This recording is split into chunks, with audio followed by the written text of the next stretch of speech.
Hello everyone, my name is Khalil Mimon, representing Dynamic Contract Consultants, LLC, based in Sugar Land, Texas. In today's session, I will discuss introduction to U.S. federal government contracts related to technical and engineering contracts in compliance with FAR. This is the essential knowledge for anyone working in U.S. federal government contracts related to technical and engineering arena.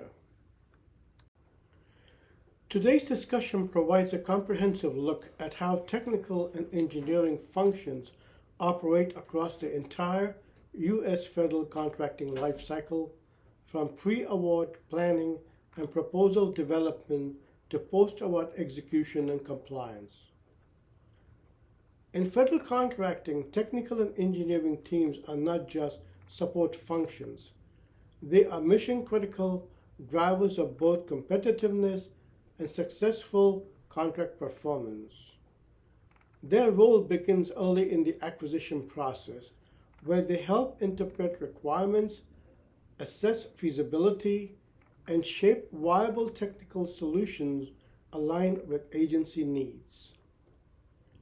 As we move into the proposal phase, these teams play a central role in developing a credible, compliant, and a compelling technical approaches that directly responds to solicitation requirements, particularly those defined under FAR Part 15 and agency-specific evaluation criteria.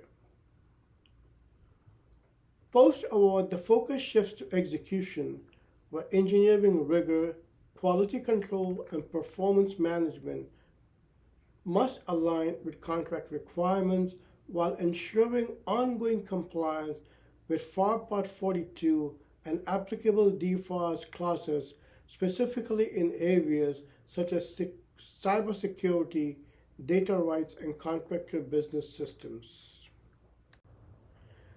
The Federal Acquisition Regulation, or FAR, is the primary rulebook governing federal procurement.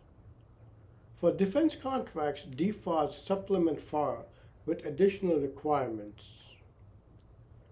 Key FAR parts relevant to the technical teams include FAR Part 7 for acquisition planning, FAR Part 10 for market research, FAR Part 11 for defining requirements, FAR Part 15 for negotiated procurements, FAR Part 31 for cost principles, FAR Part 42 for contract administration. On the DFARS sides, clauses such as DFARS 252.204-7012 for cybersecurity and DFARS 252.227 for data rights are specifically critical. In pre-award, technical teams support acquisition planning under FAR Part 7 and conduct market research under FAR Part 10. They also interpret requirements defined under FAR Part 11, ensuring the PWS or SOW is technically achievable.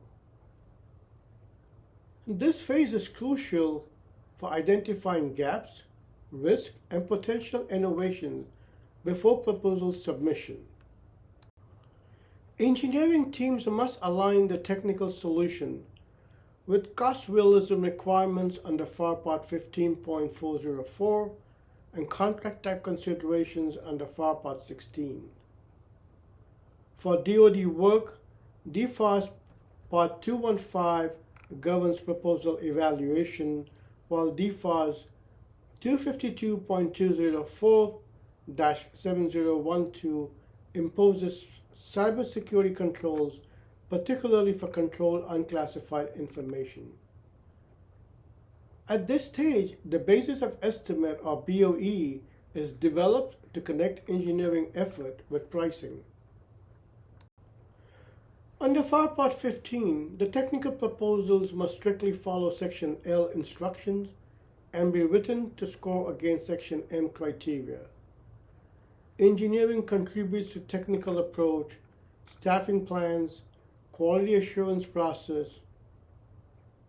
A compliance matrix is often used to ensure every requirement is addressed. Certain FAR and DFARS clauses must be explicitly addressed. FAR 52.215-1 defines proposal instructions. FAR 52.219-9 governs subcontracting plans. DFARS 252.227-7013 address technical data rights. DFARS 252.204-7012 mandates cybersecurity compliance. Failure to address these clauses can result in a non-responsive proposal. Engineering and pricing must align under FAR Part 31 cost principles. FAR 15.408, specifically Table 15-2, defines cost proposal requirements. The BOE must justify labor hours, materials, and indirect costs. Agencies may conduct cost realism analysis, especially for cost reimbursement contracts. After award, FAR Part 42 governs contract administration. Technical teams execute the design, implementation, and delivery phases, while complying with FAR 52.246 quality assurance requirements. Configuration management and, where applicable, earned value management systems ensure performance tracking.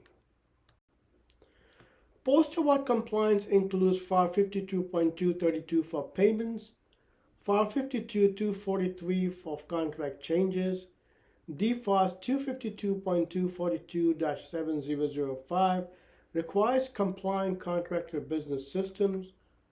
Audits by DCAA and oversight by DCMA are common, especially for cost-type contracts. Cybersecurity frameworks like CMMC and export controls such as ITAR may also apply. FAR 52.33-1 governs disputes which often arise from poor scope definition or performance issues. The key risk factors include the scope of work is not clearly defined, non-compliance, and weak documentation. The best practice to include every engineering involvement is to strong clause flow-down management, robust documentation, and continuous compliance monitoring. Thank you for joining in. At Dynamic Contract Consultants, LLC, we help organizations navigate federal contracting from acquisition planning to compliance and execution. If you are looking to strengthen your position in government contracting, we are here to help you. You can call us at 1-800-593-1730 or 281-644-0509 or email us at info@dycconsultant.com. If you found this helpful, subscribe to our channel, like, comment, and share. Thank you.